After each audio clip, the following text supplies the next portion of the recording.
What is a dirty business tactic that you know and everyone should be aware of it? The "you won a TV $5,000 base boat" scams at car dealerships. Generally, you get a flyer in the mail that says scratch off X to see if you won. You always win the biggest prize, but when you read the fine print, you actually only win the right to spin some wheel or put your name in a box for a drawing. The employees' friends and family always actually get the boat TV cash. Your win is just a tactic to get you into the dealership. A fun thing to do is waste the manager's time. Go to the dealership, prize flyer in hand. Find a nice car, one with all of the options. Ask for every dealer ad on the offer and tell them you don't want to waste time negotiating. You have cash. Talk to the manager and keep going back to him or her. Insist on a test drive with the manager. Convince them you want to buy the car and get to the paperwork phase. Then, just before you sign, inform them that they haven't sold you a car. They've sold you on the idea of buying a car. Get the manager's card and tell them you'll be dropping their card in a hat with other dealership managers' cards. A card will be selected at random and that dealership manager will be notified by mail in 4 to 6 weeks. Let them know that the actual car you buy may not be the one used in your promotion. People lie about salary, starting pay, raises, etc. all the time. Learn to play hardball. For a multi-million-dollar company, another $20k is nothing. My office had a lockdown on raises over 3%, and going into an annual review I learned that my boss had lied and underpaid me for the starting position. He claimed they had a $60k budget for the position and couldn't exceed it. I found out the last person in the job got paid $75k. So I got an offer from a competitor for over double my current pay, knew they couldn't afford to lose me with the amount of work coming in, and slid my offer letter over to my boss during the review. They matched the offer, gave me a $10,000 bonus up front, and even cut me into a percentage of a business line. The meeting was awkward as heck, and it was difficult to do, but it's business. For a multi-million-dollar company, another $20k is nothing. For a company it might be nothing, but the department still has to keep it within the budget that they've been allocated by said multi-million-dollar company. I know a guy who does pest control who specializes in raccoon removal. He takes the raccoons from one house in one neighborhood, then takes and releases it in another neighborhood, then waits for the people there to reach out to him to remove the raccoon from their home. Sounds like the raccoon is the mastermind behind this. If you're buying a used car, or any car for that matter, the check engine light should temporarily come on when you start the vehicle. If it doesn't, the dash has been tampered with to mask a potential issue. I solve this by leaving my check engine light on all the time. Dish Network's door-to-door salesman will tell you that it's fine to use your parents' name and social security number for your account if your credit prevents you from getting service. This is not okay, it's identity theft. Record them and get them fired. That's not even a sales trick. That's illegal. I waited tables in a restaurant and one time I decided to pour a cup of soup into an empty bowl. A bowl of soup costs a good bit more than a cup of soup at the restaurant. The cup filled up the bowl to the top. Yeah, you see this a lot. I'm always suspicious when different sizes come with changes in width versus height instead of both. When my grandmother was in the hospital, her landscaper and handyman both contacted me to tell me she hadn't paid them and they'd been trying to reach her and on. I'd already paid both bills from her account, and when I questioned them, they remembered real quick. Jacking Google business pages. Basically, if a Google business listing isn't claimed and controlled by a company, a competing company can weasel their way in and direct people to their business by, say, changing the phone number. There was an article recently about how drug counselors in the Philadelphia area had it happen to them. Their listing phone number was changed to an 800 number, which directed callers to an inpatient rehab facility in Florida. It was discovered when one of these counselors started noticing his patients suddenly not showing up. He called one of them and found out he was at this facility in Florida.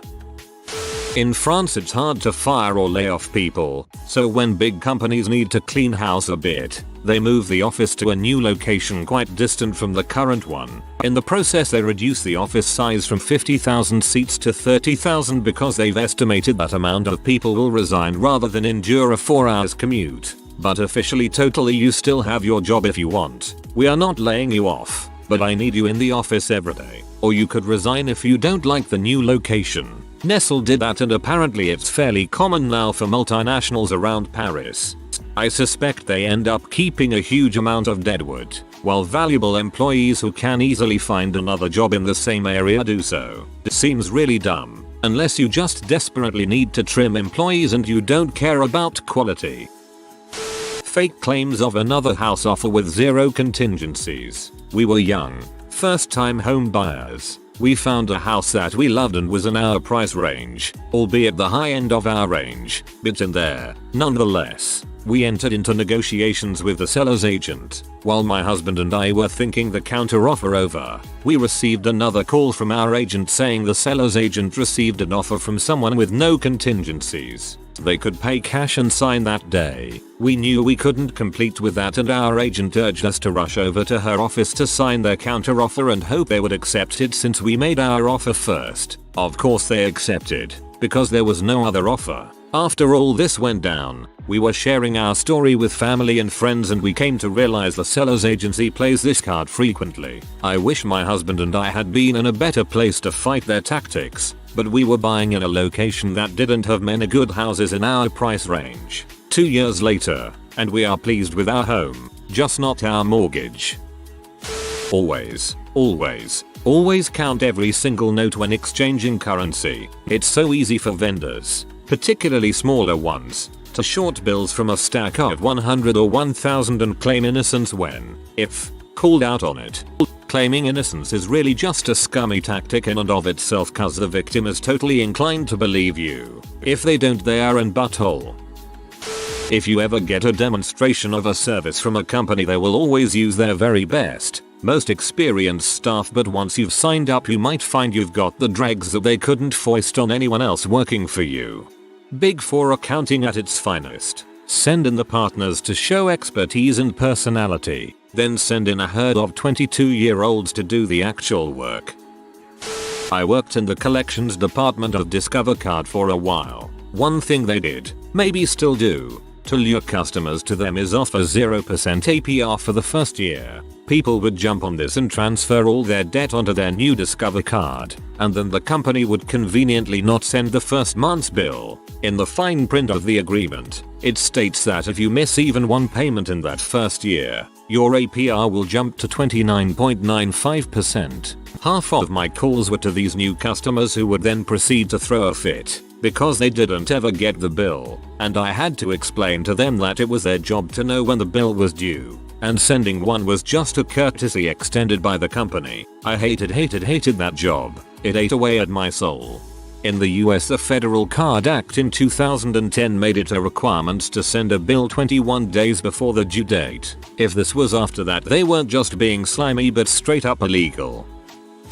Debt collectors will have detectives call you from a number that appears to be a legitimate law enforcement agency. When you Google it, it's actually a spoofed caller ID using a legitimate agency's fax number. The detective will threaten arrest and throw around names of local judges. The debt collector will claim to not know the detective who left the message, but will be willing to take care of your debt.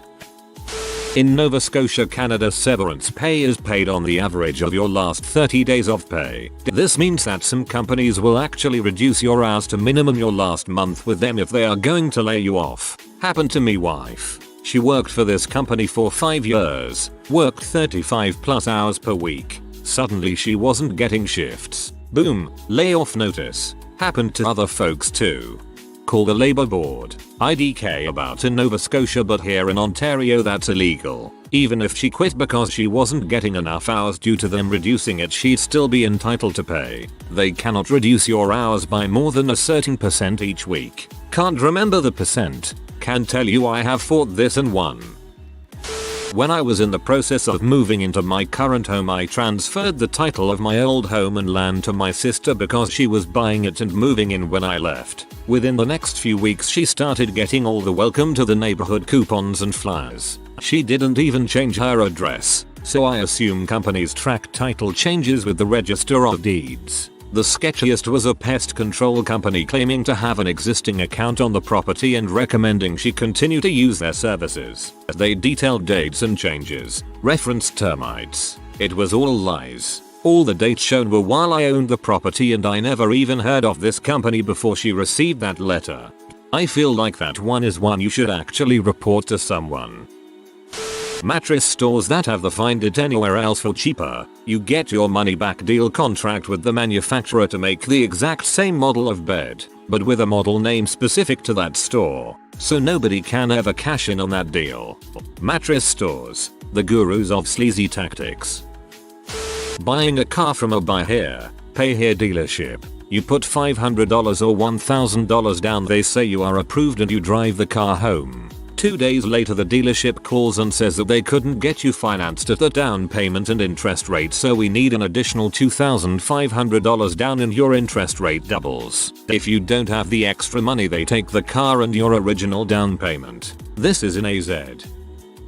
Maybe not dirty, but incompetent contractors will often way underbid jobs. So if you request a bunch of quotes, and all the bids are relatively close except for one that's way lower, there's roughly a 100% chance that guy will screw it up and you'll have a nightmare on your hands. Sometimes you get what you pay for. Also, FWTW, if a bid is high, it probably means they don't want the job. When finding a home for your elderly parents, set up an appointment but come in a few minutes early and say, "Don't ask if you can walk around for a quick look." The receptionist likely won't refuse you, and the salesperson won't be ready for you. These places like to show you only the stuff they want you to see when being led around by a salesperson. Chat with a resident or a staff member, they'll be the most honest with you. I did exactly this when looking for daycare for my kids. Showed up randomly one morning and asked if I could look around, without going into any rooms, just from the hallway. Yes, I told them why I was there. Yes, they took down my ID. Yes, I agreed to have one of their staff walk with me. And yes, I did ask the room staff questions on my rounds. Offering insurance on anything that does not have the potential to be financially debilitating. Want to insure your DVD rental? Frick off. The closing down sale in the shop that never closes down. It's just in closing down sale mode continuously. I'm amazed shops are allowed to get away with this. Closing down sale until 5 PM. Grand reopening sale tomorrow at 9 AM. The three-tiered pricing approach, especially for things like roofing or basement waterproofing. The contractor starts with a ridiculously high-priced quote for way more stuff than you asked for, steps down to a more moderate quote of what you wanted with a few bells and whistles. Then the third quote is for what you requested. This gives you the illusion of choice and reduces sticker shock because although your requested absolute minimum service is really expensive, it's only half the cost of their recommended repairs. In high-end IT, vendors will often go dark in the months before a service contract renewal or infrastructure refresh is needed. The idea behind this is that the customer is forced to come to them, or they can come to the customer with little enough time to complete the refresh that they are either forced to make a purchase on bad footing for price negotiations or renew service agreements for an additional year at a higher rate while migrating to new gear. My school got an entirely new system for enrolling in classes and such, and we've been having a lot of problems with it. One of my teachers said the school has tried calling the company that installed it, and they've just disappeared. They can't even get a hold of this company at all. An older fellow I know had a bodega and he'd put a can of cream corn on the counter by the register. This was some time ago, so the van had a price tag of $17. He sold that can of cream corn to everyone who bought anything there. If they realized they were paying too much, he'd just say he thought that was their can of corn. Most people didn't notice though, and he sold that same can of cream corn maybe 20 times a day. My elementary school would host a fun day every year, where there were booths, games, activities, etc. They'd get the kids to help out with various small tasks too. One year when I was about 9, my task was to help sell the little potted geraniums, $0.25 each. Well, no one was buying any of them, so I had a brilliant idea. I made a new sign that said buy one for $1, get 3 free. Those little geraniums sold like hotcakes after that. I was so proud of myself I told the principal. He did not approve, though he let me do it anyway. It's a wonder I didn't turn into a little Gordon gecko. Probably only the boneritis kept it in check. Not sure if this fits, But if you are offered a raise for taking on new responsibilities, get it in writing. Just learned that the hard way. Been there myself. Manager promoted me, said pay raises will come soon based on performance, then suddenly he wasn't my manager anymore. No paper trail of the promotion or promised pay raises, but I was still stuck with the extra responsibility.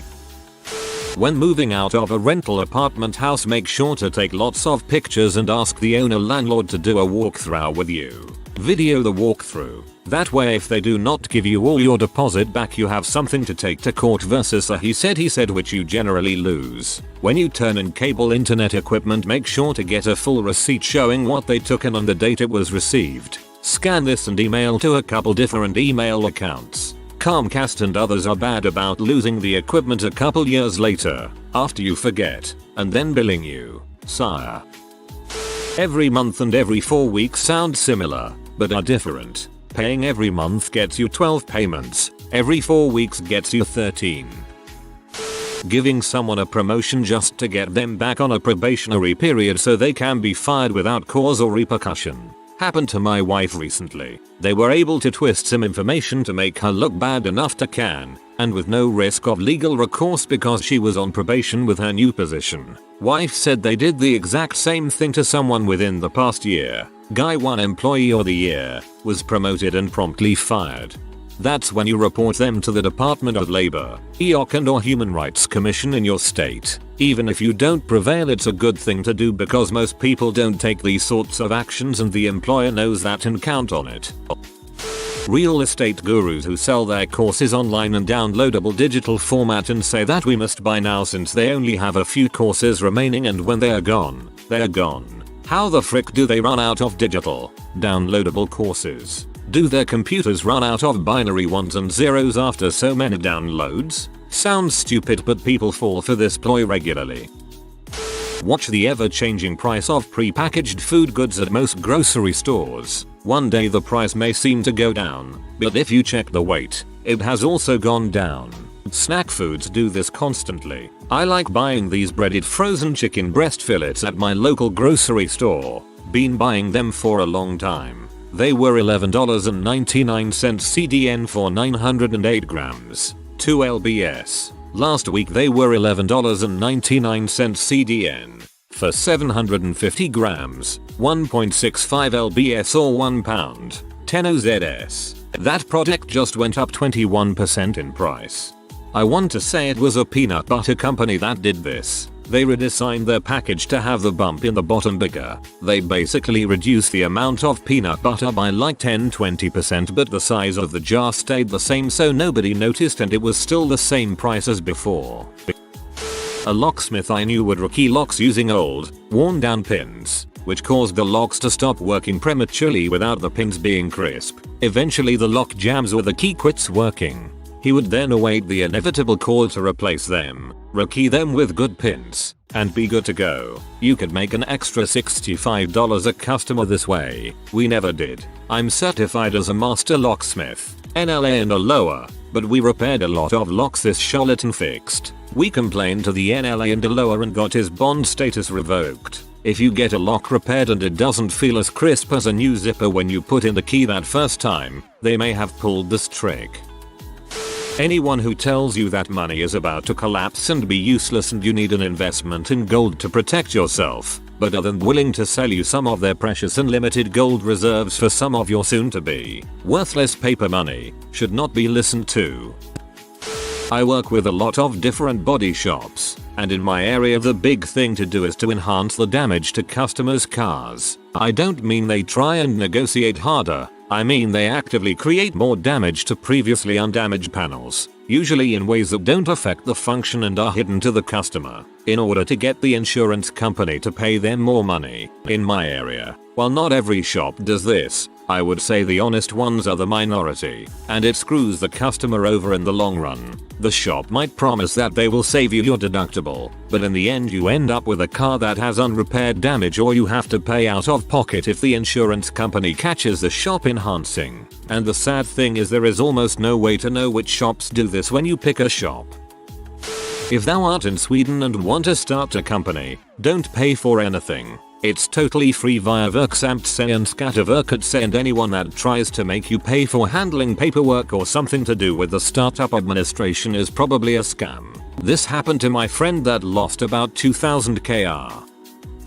Pitfalls in buying used sport tuner cars are many, but the most crooked is swapping bad engines and parts into a nice body car. Some sellers will spend money on a pristine used car, sell the high-end parts for a profit, and swap a junk motor into the car. Always check matching VIN numbers from the head, manifold, and on the car itself. If they don't match, buy at your own risk. If you are new to the channel, you can subscribe. I publish new videos every day. Until then, check another video.